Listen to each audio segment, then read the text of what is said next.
record on this computer. Good morning, everybody. Wave into your screen if you got your cameras on. Say hello. Okay. Rhonda, wave from the ski lift. Thank you. Ray's got his hands clapping. Okay, so I'm going to share my screen real quick because I forgot to do that last time, and it's embarrassing when you don't do that. And can you all see my screen? Yes? No? Yes. Okay. I got to turn this on so I can see if anybody else comes in. And then I got to turn on the chat. And April is saying good morning, everybody. Good morning, April. We don't see your picture there, April. So, you know, Sharon Taylor just popped up. So there we go. All right. So the reason we're talking about email security is multifold. It just keeps getting worse and worse. And last, a week ago, Monday or so, there was a whole bunch of emails that went out to the company that said your November something email gateway something or other, and it confused a lot of people. So there's several things that I wanted to show you about checking your email, number one. Number two, we're going to upgrade our email security. Now, don't get too hyper because it's going to work just about the same as the old email security, but it's going to be more in your control. So just bear with me to get there.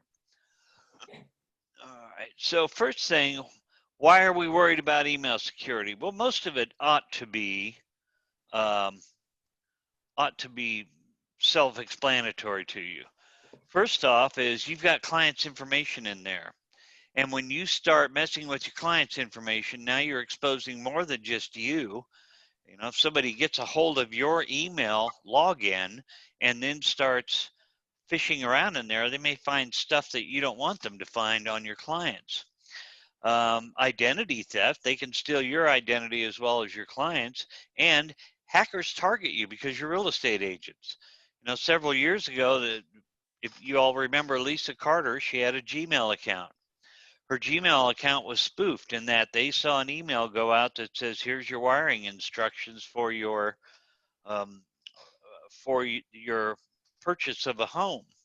And that went to New Jersey. And then the spoofer saw it and sent an email right after it that looked identical. It's like they copied it. And then they put it out there and said, no, don't send it to Wichita, send it to New York City. So the guy transferred $180,000 to New York City. Now we were able to stop it and get it from going anywhere, but it still cost about $4,000 in attorneys in 3 states, plus the E&O insurance had to get in there. And we've got insurance for all that, but we don't want your clients to have to go through it. So the best practice is complex passwords you don't use anywhere else for your email. That really sucks, I know, and I get it, but that's smart. Change your passwords every 6 months. I'll bet I could look at almost all of you, and most of you haven't changed your password since you set up your email, unless you got hacked and had to. So I'm telling you the best practices. I'm not necessarily telling you you have to do it. Don't use free email accounts. They're easier to hack, much, much easier.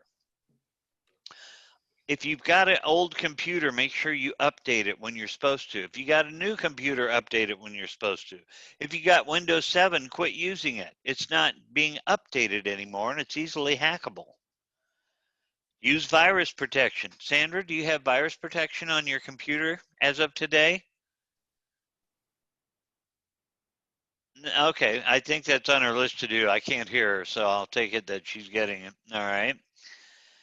And password protect your devices. So do you guys have phones with fingerprint protection, or do you always have some sort of method to keep your phones from getting unlocked? Laptops can be stolen from everywhere. Put passwords on them. And be very, very careful about what email you open.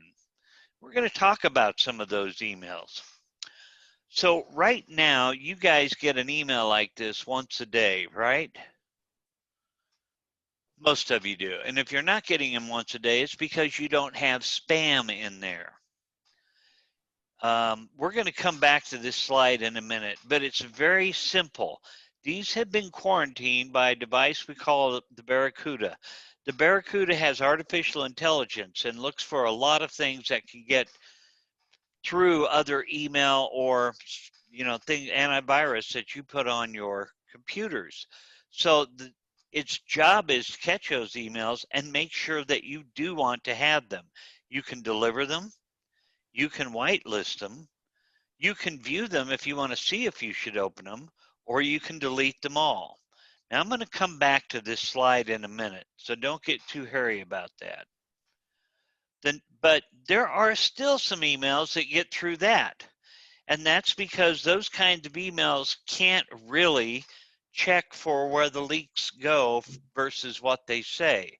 So what you should be constantly looking for is things that you hover over that say Chase Online or chase.com. And normally you guys would think, well, if I click on that, that's going to go to that www.chase.com. But it is so easy to type words in emails that say click here and then link them to someplace else. So if you take your mouse and hover over them, you'll see this weird link down at the bottom come up that says floridadesigns.com image index updates. That has nothing to do with Chase. So always, always, always, when you see an email with a link on it, make sure you know where that link goes before you click on it. And some of the things you can do, I can't do it here because it's live, is you can click on it, copy the link, paste it in, and see what the link shows up if you don't see that little line down there. So let me see where the next slide goes. Other things to look for is, let me go back one. You see up here, this says Chase notification. Well, I promise you, Chase is not going to send me an email from sweetpeas1@aol.com. So look for the sender. But there are other things you can do. This says PayPal, but right next to it, it says service@paypalaustralia.com.au.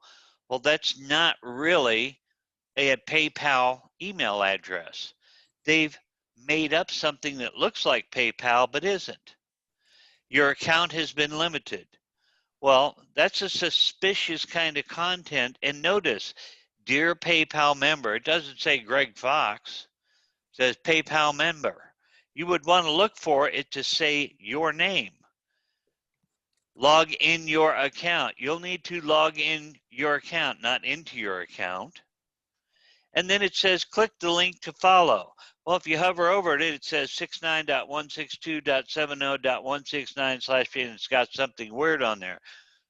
Those are telling you this is a bad email and you shouldn't log in. When I get emails like this, then I don't click on anything in the email. I'll open up a browser, open up PayPal, and try my logins. And if everything looks fine in there, this is what's called phishing.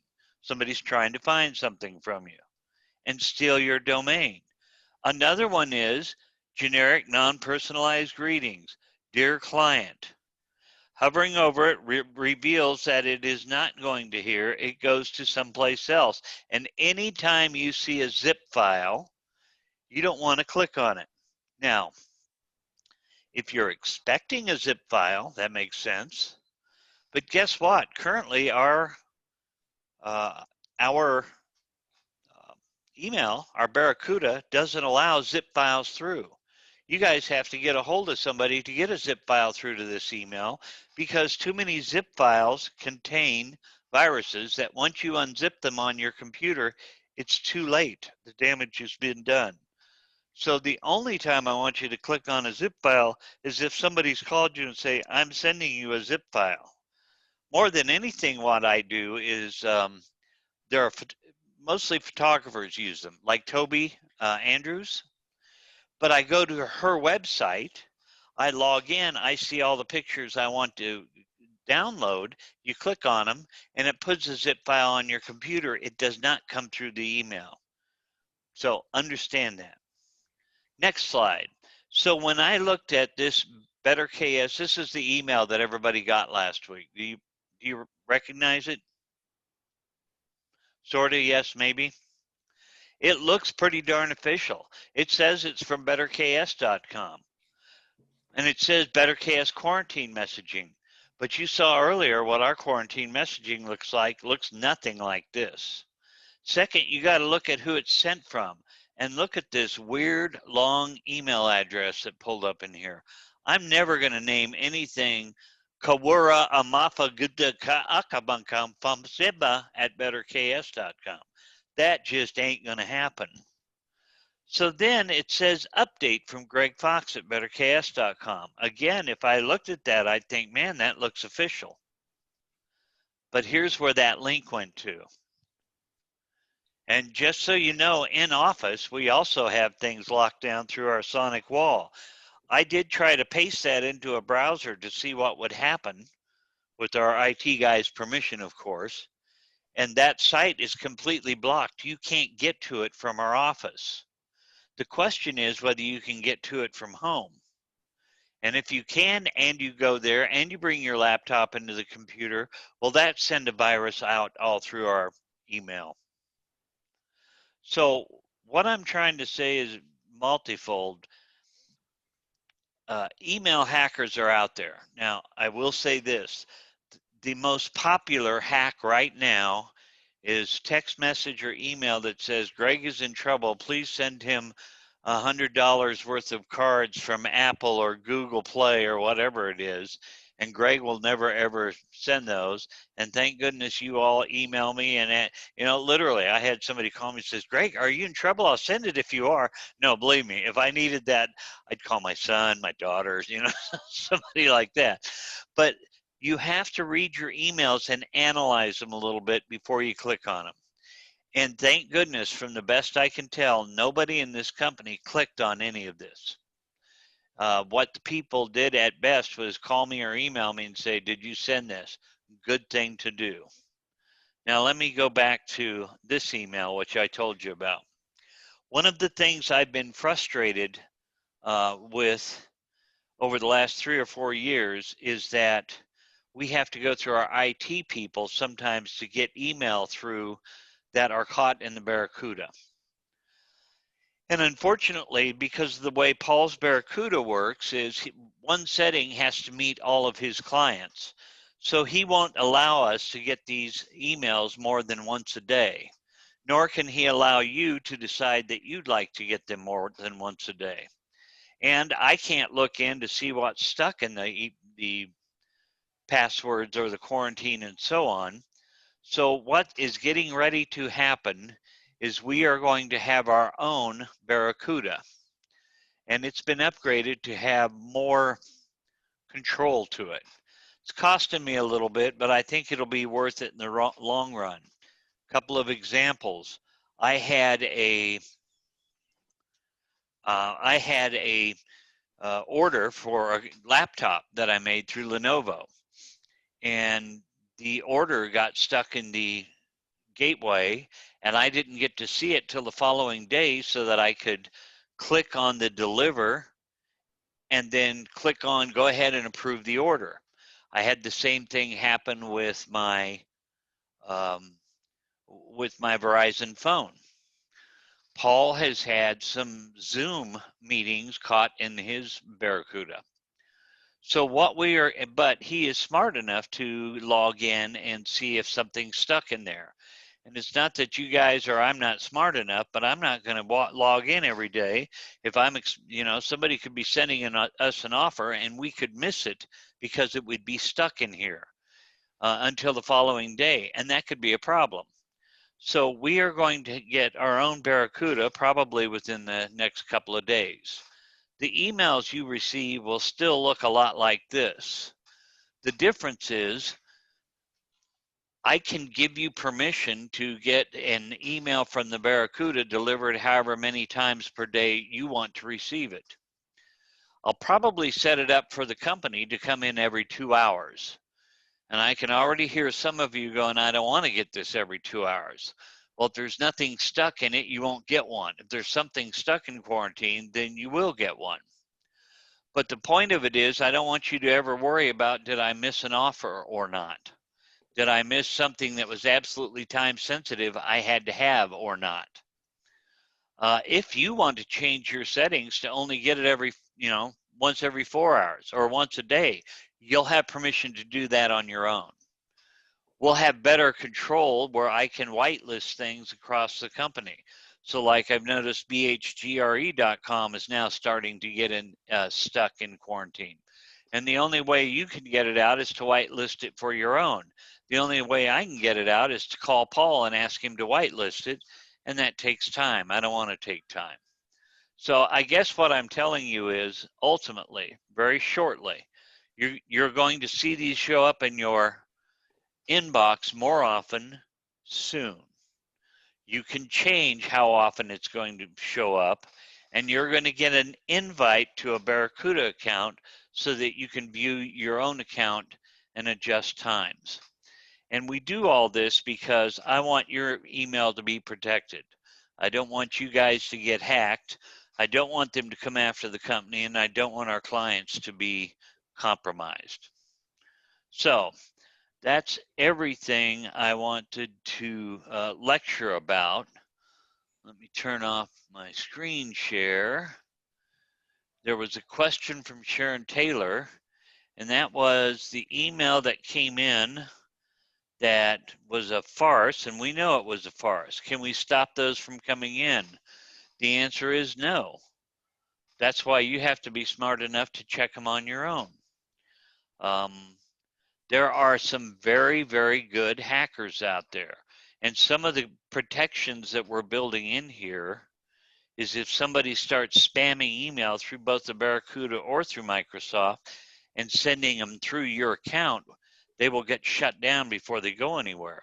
But people are excellent. They send an email that, unless human eyes get on it and look at it, they say, hey, wait a minute, they're just asking them to log into their Microsoft account. If you click on that, you will ultimately be giving up their credentials, and then they'll have control of your account.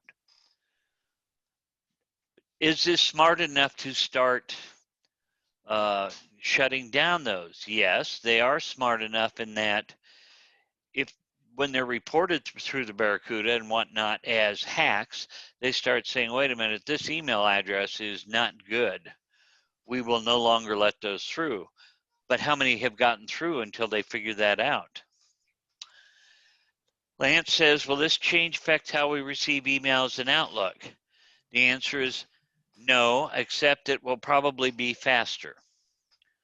Currently, the Barracuda that we have is a hardware version that Paul's had for about 10 years. And while it's had all the upgrades and does a good job, the downside of it is if somebody has never sent you an email before, it will delay that email for about 20 minutes so it can do some checking and authenticating. The new one won't be holding it for 20 minutes because it's a lot faster and does things. So it'll only be a matter of a couple of minutes. So instead of saying, I'm waiting for your email, it should be here in a minute and so on, it should come through much quicker. And that's another reason I wanted to do that. And it won't make a difference between the online or the desktop. That's just your user interface. Okay. Any other questions after I've lectured you like a bunch of school children? You've informed us. You haven't lectured us. Oh, well, I'm not used to talking so long. I like other people to talk, so thank you for talking. Any other questions that people would like to get through? Yes. I guess I should have asked, like I get daily emails from move.com or something. I don't want to get those. And so it's legitimate emails, I think, but I don't want those. So is there any way to unsubscribe to those emails without having to open them through that program? Do you use our email in that Office 365? Yes. Two things I'll tell you. One, you can always try to unsubscribe. Any of those moves should have those kind of things you can unsubscribe to. The second thing that you can do is if you keep getting emails from somebody you don't want to, Office 365 has ways that you can set up rules to say if this comes from this address, automatically put it in the trash. And Okay. then you will never even see it. I think in the upper right-hand corner, you can click on your face or something. I've never set up rules, and Mhm. maybe we should do something, but you should be able to click on it and make a rule that says, what do you want to do? And it will walk you through it. Okay, all right. It's amazing, and it is possible, and it's really amazing when you do that. The only thing I would caution then is, yes, you can stop those, but if somebody else emails you and they're using it, so for example, there are a couple of realtors I know that have realtor.com email addresses.